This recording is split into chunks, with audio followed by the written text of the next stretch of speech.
The 2019 North Korea-United States Hanoi Summit, commonly known as the Hanoi Summit, was a two-day summit meeting between North Korean Chairman Kim Jong-un and U.S. President Donald Trump, held at their Metropole Hotel in Hanoi, Vietnam, on February 27 to 28, 2019. This was the second meeting between the leaders of their DPRK and their United States, following the first meeting in June 2018 in Singapore. On February 28, 2019, the White House announced that the summit was cut short and that no agreement was reached. Trump later elaborated that it was because North Korea wanted an end to all sanctions. North Korean Foreign Minister Ri Yong-ho asserted that the country only sought a partial lifting of 5 United Nations sanctions placed on North Korea during 2016-17. The first North Korea-United States summit between Kim and Trump took place in June 2018 in Singapore with the objectives of resolving the long-term Korean conflict involving ICBM nuclear weapons and denuclearization of their Korean peninsula. A series of bilateral summits were held between North Korea's Kim Jong-un, China's Xi Jinping, South Korea's Moon Jae-in, and Donald Trump of the United States. The White House confirmed the planned summit between North Korean WPK Chairman Kim Jong-un and U.S. President Donald Trump on September 11, 2018. U.S. Secretary of State Mike Pompeo stated that the DPRK and the U.S. were working diligently to make sure the conditions were right for the summit. Trump announced the host country, Vietnam, and the dates, February 27 to 28. During his second State of the Union address on February 5, 2019, and later announced that the summit would be in Hanoi. Vietnamese Deputy Prime Minister and Foreign Minister Pham Binh Minh visited North Korea at the invitation of DPRK Foreign Minister Ri Yong-ho from February 12 to 14. The visit came ahead of the summit between Chairman Kim Jong-un and U.S. President Donald Trump planned to take place in Hanoi, Vietnam, on February 27 and 28. A spokeswoman from their Vietnamese Foreign Ministry said in a statement posted on Twitter. Secretary of State Mike Pompeo appointed Stephen Biegun as United States Special Representative for North Korea on August 23, 2018. In September 2018, The New York Times reported that North Korea is making nuclear fuel and building weapons as actively as ever, but is doing so quietly, allowing Mr. Trump to portray a denuclearization effort as on track. 2 months later, the Times reported that North Korea appeared to be engaged in a great deception by offering to dismantle one missile base while developing 16 others. The Times reported this expansion program was long known to American intelligence but contradicted Trump's public assertions that his diplomacy was yielding results. Immediately following the June 2018 summit, Trump had declared there is no longer a nuclear threat from North Korea. Sleep well tonight. A third inter-Korean summit was held on September 18 to 20, 2018, seeking a breakthrough in the hampered talks with the U.S. and a solution for the denuclearization on the Korean peninsula. In November 2018, North Korea repeated its demand that U.S. economic sanctions be lifted as a condition for proceeding with talks, while the Trump administration continued to insist that North Korea make concessions first. Meetings between Secretary of State Mike Pompeo and North Korean officials were scheduled, cancelled due to disagreements, and then rescheduled. The February 2019 summit was confirmed after Kim Yong-sol, North Korea's top negotiator, met with Trump in the Oval Office on January 18, 2019.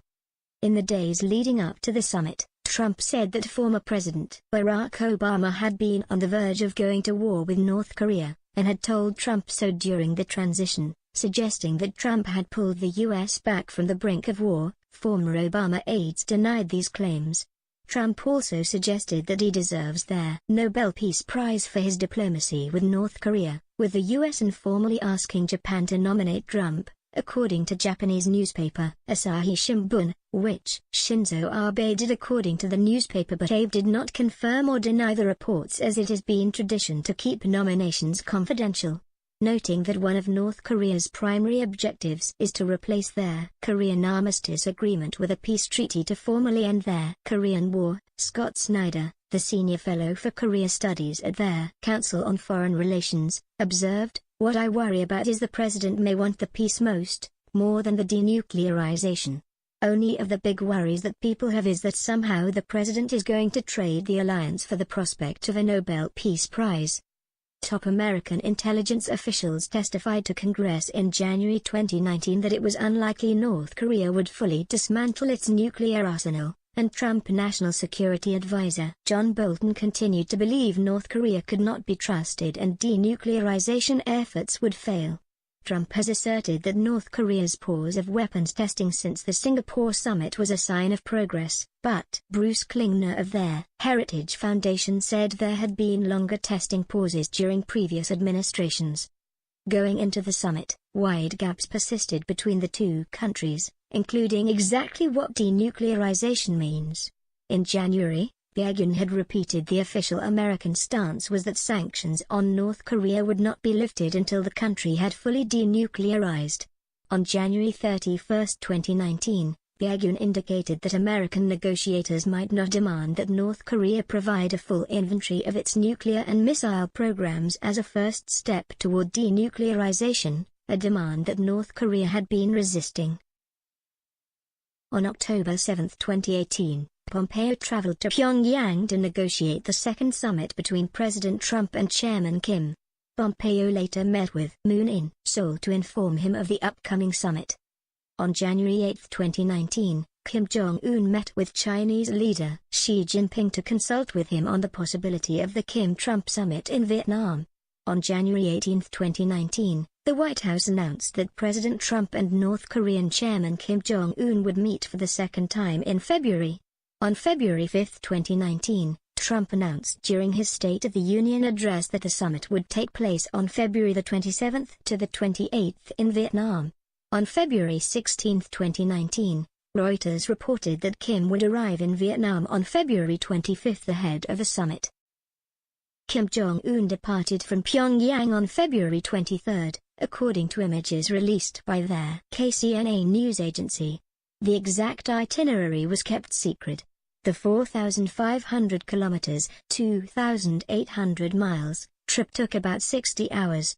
The train arrived in Dong railway station of the Vietnamese border city of Dong on Tuesday, February 26, and Kim was scheduled to travel to Hanoi by vehicle.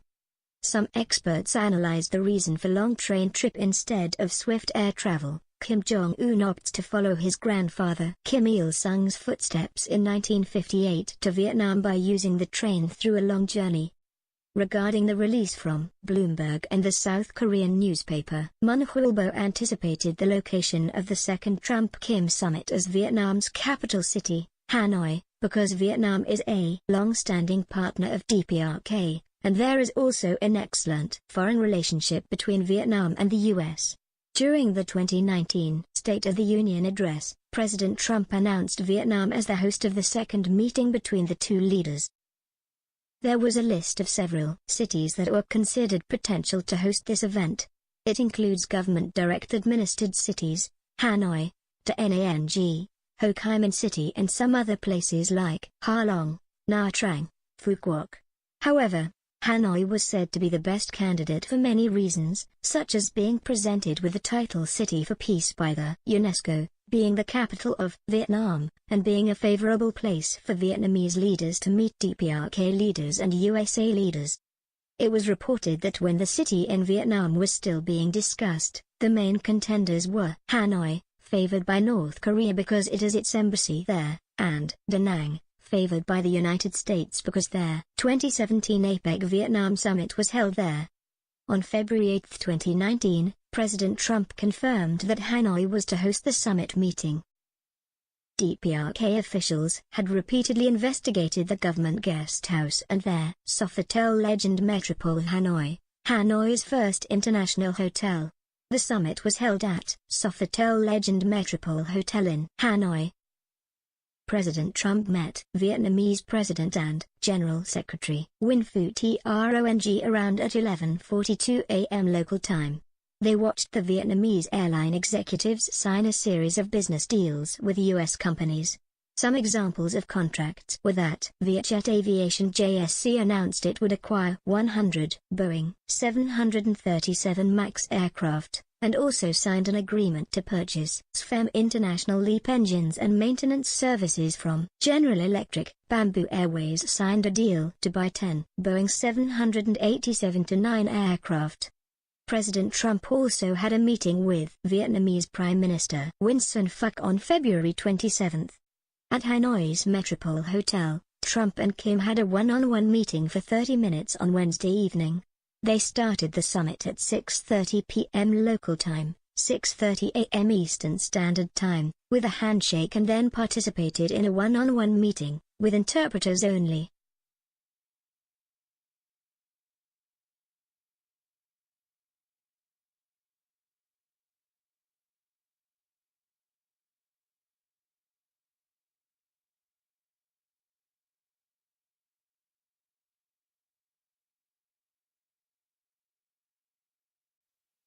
President Donald Trump and Chairman Kim started with a social dinner in Hanoi on Wednesday.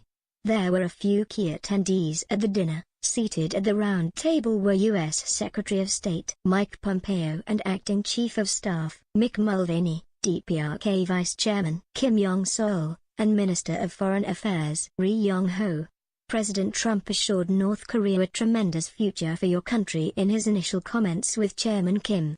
Chairman Kim described the second summit as a courageous political decision by Trump and also added that there had been a lot of thinking, effort, and patience between now and previous June summit in Singapore. On the first night of the summit, the White House announced that Trump and Kim would sign a joint agreement the next afternoon.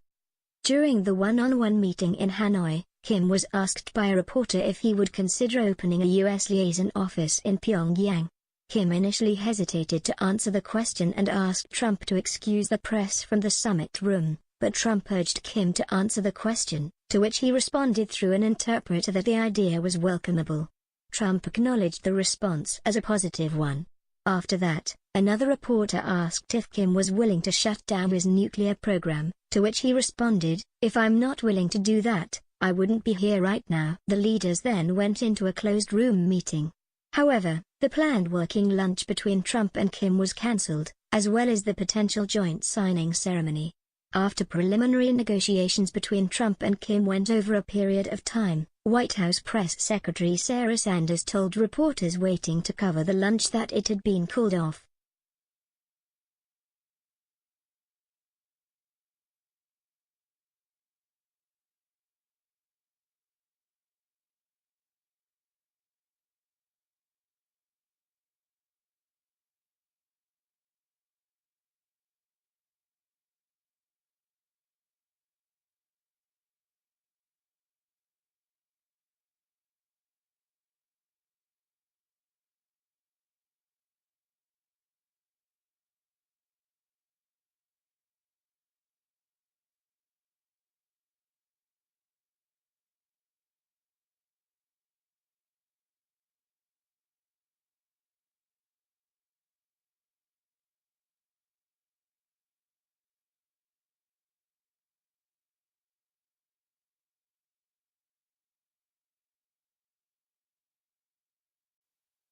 The White House on Thursday, February 28, 2019, announced that the summit was cut short and that no agreement was reached. White House Press Secretary Sarah Huckabee Sanders did not tell reporters why the schedule was changed and whether there was going to be a signing ceremony.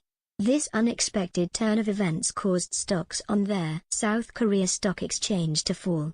President Trump said in a press conference after the summit in Hanoi that the summit was cut short because North Korea wanted an end to economic sanctions. President Trump elaborated by saying basically, they wanted the sanctions lifted in their entirety and we couldn't do that, Trump said. We had to walk away from that particular suggestion. We had to walk away from that. Hours later, in a rare move, North Korean officials called a news conference. North Korean Foreign Minister Ri Yong-ho offered a different account of his country's position compared to Trump, that North Korea had proposed only a partial lifting of sanctions.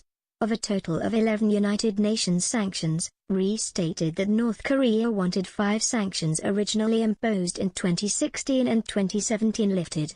In exchange, Ri said that North Korea offered to permanently and completely dismantle its primary nuclear facility in Yongbyon, and that American experts would be allowed to observe. Ri also quoted North Korea as proposing to put in writing that the country would end all nuclear tests and long-range missile tests.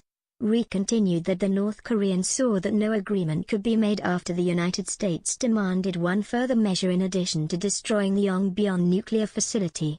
Lastly, Ri concluded that North Korea's proposal would not be changed. During the press conference after the summit, Trump discussed American student Otto Warmbier, who was imprisoned for 17 months by North Korea, and who died shortly after being returned comatose to the U.S. Trump said he believed Kim's word that Kim did not personally know about Warmbier's treatment when Warmbier was in North Korean custody. Trump also argued that it was not to Kim's benefit to allow Warmbier to be treated like that. Comparisons were made to Trump's previous promotions of the denial of Russian President Vladimir Putin regarding the responsibility for Russian interference in the 2016 United States elections and the denial of Saudi Arabian Crown Prince Mohammed bin Salman for the responsibility of their assassination of Jamal Khashoggi. NBC News reported on the second day of the summit that American negotiators had dropped their demand that North Korea provide a detailed inventory of its nuclear and missile programs. NBC also quoted U.S. officials' speech, "The current focus of deal is their Yongbyon nuclear reactor." Nuclear scientist Drive Siegfried Hecker claimed, "Yongbyon is the heart of North Korea's nuclear program, and if we are completely dismantling the Yongbyon nuclear facility, North Korea would never be able to make plutonium there again." Chong Song-chang, Vice President of Research Planning at the Sejong Institute in South Korea, said, after the first Trump-Kim summit, for 260 days, they did not waste their timeliness. Instead, they continuously finalized their negotiation strategies for the two leaders' agreement and terms for the next step to be discussed on the second Trump-Kim summit.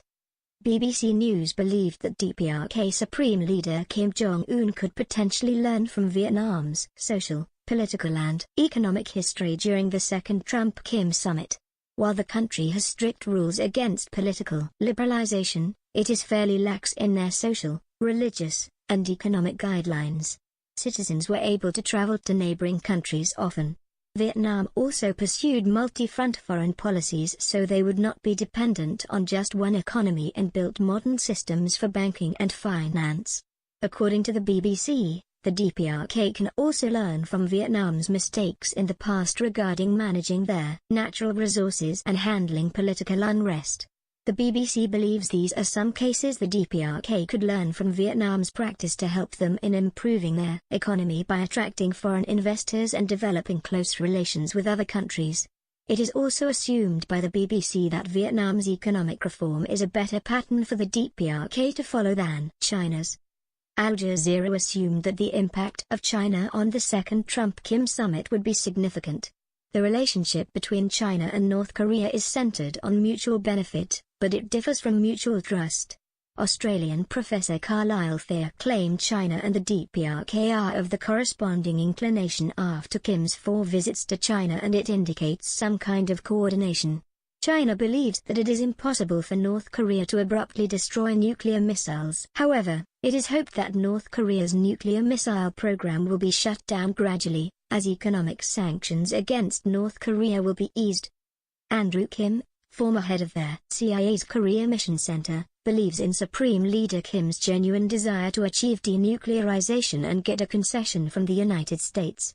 In a speech Andrew Kim made on Friday, February 22, at Stanford University, Kim said that Supreme Leader Kim told United States Secretary of State Mike Pompeo that he is a father and husband and he does not want his children to live their lives carrying nuclear weapons on their back. He also believes that the DPRK tried to strike a deal with previous administrations, but they waited too long, and they aim to finalize the deal with the Trump administration before it's too late. Kim assessed that the closure of their Yongbyon nuclear facility will be the beginning of full denuclearization and that this could lead to a peace treaty. The Yongbyon facility is known to be the center of nuclear development and research in North Korea. The Sydney Morning Herald reported that Kim's previous propaganda was changed into patriotism and economy, and in improving the relationship between the United States, China, and South Korea. Despite the summit being cut short and no agreement having been reached, South Korea and Japan both supported Trump's actions. Veteran diplomacy and national security journalist Michael Gordon reported in the Wall Street Journal, if the two sides had opted for the traditional bottom-up approach to diplomacy, their diplomats would have worked to close the divide and only arranged for a summit when they appeared to be within striking distance of an agreement. However, US and North Korean diplomats have had only intermittent meetings since the June summit, and both sides bet they would be more successful by pressing their case at another summit. Mr. Kim calculated that Mr. Trump would be more flexible in agreeing to lift sanctions than his subordinates. Mr. Trump, for his part, assumed that he was the best person to pursue the art of a nuclear deal. Joseph Yun, until March 2018 the American Special Representative for North Korea Policy, said of the summit's outcome, "This really speaks to the lack of preparation. You cannot draft a joint statement out of nothing. They never quite got around to building a consensus around sanctions, and that led to the deadlock." Gary Samore, former White House coordinator for arms control and weapons of mass destruction, observed, "Obviously a blunder by both sides. Failure is a good lesson for both sides that summits need to be prepared in advance." Richard Haas, president of the Council on Foreign Relations, stated, "No deal is better than a bad deal, and the president was right to walk. But this should not have happened. A busted summit is the risk you run when too much faith is placed in personal relations with a leader like Kim, when the summit is inadequately prepared, and when the president had signaled he was confident of success." Trump faced harsh criticism for his supportive remark of Kim regarding the death of Otto Warmbier, including from the man's family, who had previously expressed gratitude to the president after Otto's return home. Trump also faced criticism for calling Kim a real leader, among other compliments. Jake Tapper and Chris Wallace, the respective hosts of the CNN and Fox News Sunday news programs, both referred to the failed summit as they interviewed National Security Advisor John Bolton, who replied, "I don't agree at all that it was a failed summit. I think it was unquestionably a success for the United States because the president defended American interests."